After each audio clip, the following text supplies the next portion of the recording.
Assalamualaikum warahmatullahi wabarakatuh. Nama saya Kundandini dari 12 IPS 3. Saya ingin mempresentasikan tentang geografi, yaitu perbedaan desa dan kota. Yang pertama, perbedaan desa dan kota menurut Profesor Bintarto. Yang pertama yaitu mata pencaharian. Penduduk kota bekerja di luar sektor pertanian dengan jenis pekerjaan bermacam-macam. Yang kedua, ruang kerja. Sebagai pekerjaan dilakukan di ruang terbuka, tetapi untuk perkantoran dilakukan di ruang tertutup. Yang ketiga, musim atau cuaca. Musim tidak mempengaruhi pekerjaan di kota, tetapi cenderung menjadi faktor penghambat. Keahlian. Pekerjaan di kota bervariasi dan ada spesialisasi pada bidang-bidang tertentu. Lalu yang kelima, rumah dan tempat kerja. Jarak rumah dengan tempat kerja kebanyakan jauh, maka sarana transportasi diperlukan. Yang keenam, kepadatan penduduk. Tinggi jumlah penduduk besar dengan wilayah kota cenderung sempit. Yang ketujuh, kontak sosial. Frekuensi tinggi jumlah penduduk besar dan sering bertemu. Tempat kerja mendukung terjadi frekuensi komunikasi tinggi. Yang kedelapan, stratifikasi penduduk. Kompleks dan banyak stratifikasi penduduk kota, misalnya ada masyarakat elit, kelas atas, menengah, kelas bawah, dan proletar. Yang kesembilan, lembaga-lembaga atau lembaga di luar pemerintah banyak dan sesuai bidang, misal lembaga hukum, seni, olahraga, sosial, dan lain-lain. Yang kesepuluh, kontrol sosial atau peraturan atau hukum tertulis jika terjadi pelanggaran sosial. Sanksi sosial yang diberikan sesuai dengan hukum peraturan yang berlaku. Yang kesebelas, sifat kelompok masyarakat cenderung bersifat individual sehingga hubungan cenderung menengah. Yang ke-12, mobilitas penduduk. Aktivitas penduduk kota bervariasi, tidak hanya menyangkut pekerjaan sehingga frekuensi pergerakan penduduk tinggi. Yang ke-13, status sosial. Perubahan sosial relatif tidak stabil. Sering ada seseorang yang secara sosial hebat kemudian terpuruk karena sesuatu hal yang dialami. Perbedaan menurut desa. Yang pertama, mayoritas penduduk desa bekerja di sektor pertanian dengan jenis yang sama. Yang kedua, mayoritas penduduk desa bekerja di sektor pertanian, maka ruang kerja terbuka. Yang ketiga, curah hujan yang sangat mempengaruhi pada kegiatan pertanian, baik sawah, irigasi, maupun ladang. Yang keempat, pekerjaan di desa bersifat umum dan rata-rata penduduk memiliki kemampuan sama di bidang pertanian. Yang kelima, jarak rumah dengan tempat kerja cenderung dekat sehingga sarana transportasi tidak begitu diperlukan. Yang keenam, rendah jumlah penduduk kecil dengan wilayah desa cenderung luas. Yang ketujuh, frekuensi rendah jumlah penduduk kecil dan jarang bertemu lahan garapan yang luas membuat komunikasi menjadi kurang. Lalu yang kedelapan, sederhana dan sedikit. Contoh kesederhanaan stratifikasi penduduk desa adalah antara pemimpin desa dengan wakilnya. Yang kesembilan, lembaga di luar pemerintah desa sedikit, misalnya kelompok tani dan paguyuban seni. Yang ke-10, adat atau tradisi setempat. Jika terjadi pelanggaran sosial atau sanksi yang diberikan sesuai dengan adat istiadat atau tradisi setempat.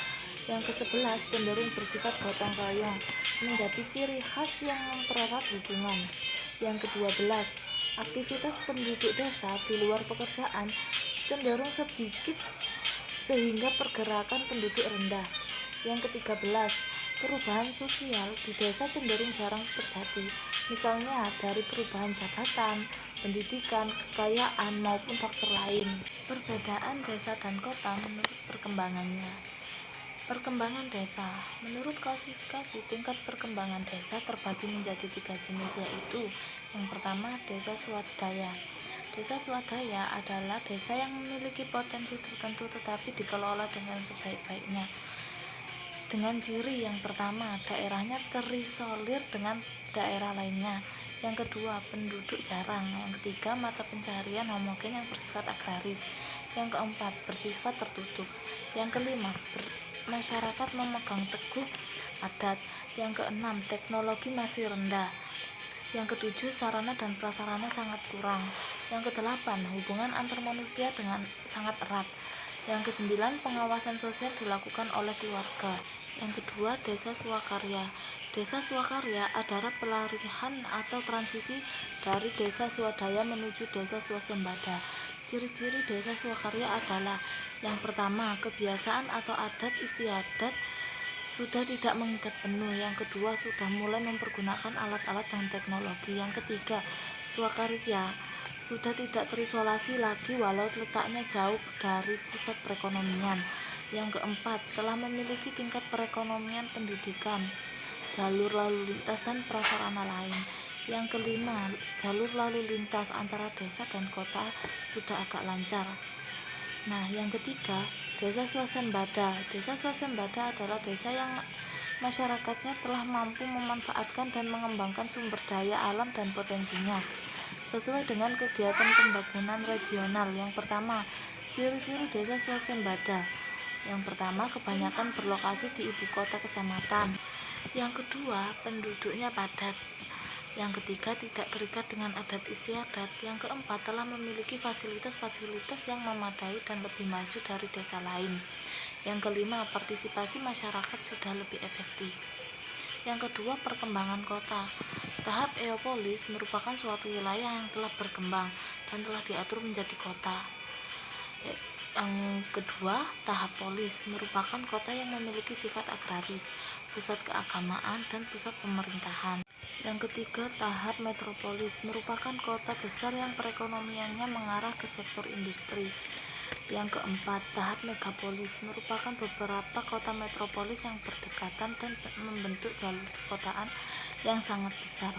Yang kelima, tahap tiranopolis merupakan kota yang mengalami kemerosotan moral dan kerawanan sosial yang sulit dikendalikan. Yang keenam, tahap nekropolis merupakan kota yang mengalami kehancuran peradaban dan mengarah menjadi kota mati.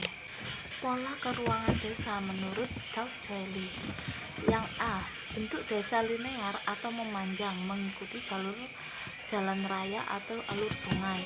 Yang B, bentuk desa yang memanjang mengikuti garis pantai. Yang C, bentuk desa terpusat.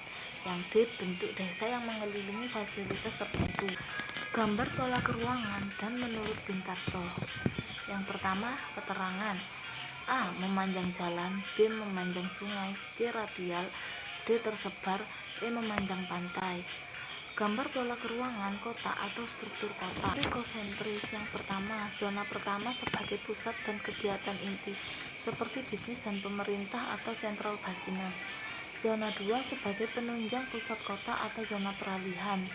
Yang ketiga, zona 3 khusus sebagai permukiman kelas pekerja atau buruh. Zona 4 hampir sama dengan zona 3 sebagai tempat tinggal pekerja. Namun perbedaannya ialah zona ini digunakan sebagai pekerja kelas menengah.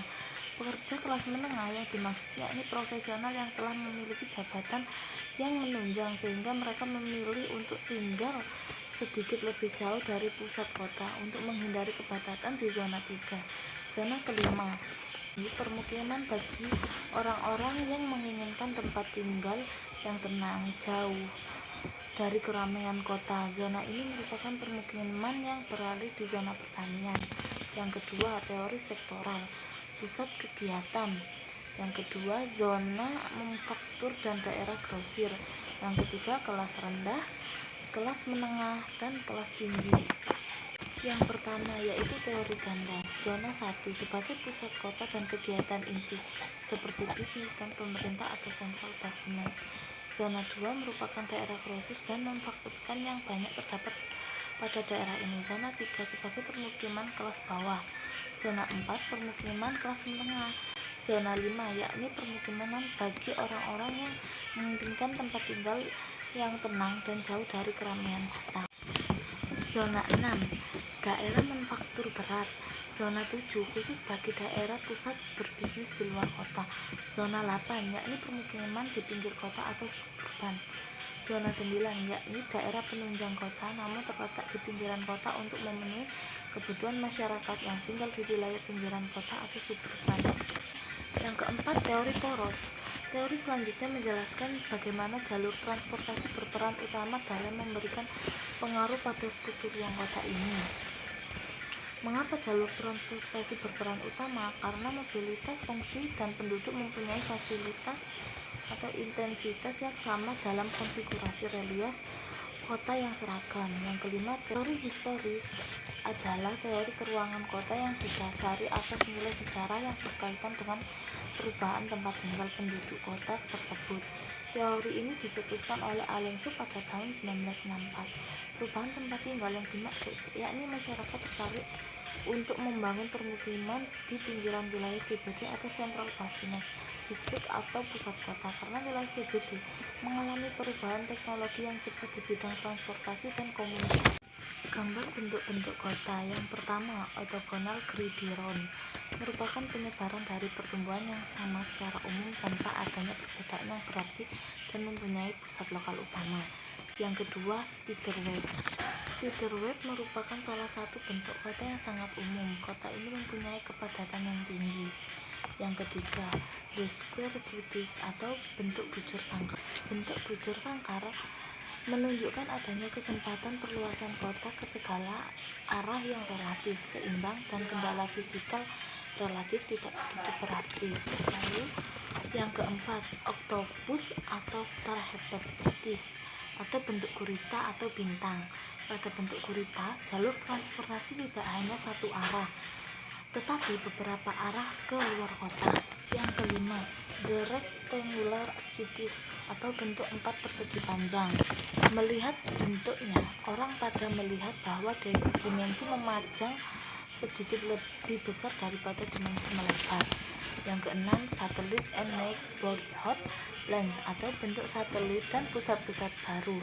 Pengembangan kota-kota satelit ini dapat berfungsi sebagai penyerapan mengalirnya arus urbanit yang sangat besar di kota utama dengan jalan meningkat fungsi-fungsi yang ada di kota satelit sehingga memperluas working opportunities-nya. Yang ketujuh, linear, perkembangan yang diatur sepanjang koridor, yaitu sebuah jari yang merupakan variasi dari bentuk setara, contoh metrik. Yang kedelapan, sirkuit linear or ring plan atau bentuk penting. Yang kesembilan, fan-shaped cities atau bentuk kipas. Yang ke-10, ribbon-shaped cities atau bentuk pita. Yang ke-11, stellar cities atau bentuk. Yang ke-12 ialah walled city. Walled city terbentuk karena pertumbuhan kota yang dibatasi oleh kondisi fisik topografi. Yang ke-14 ialah polycentric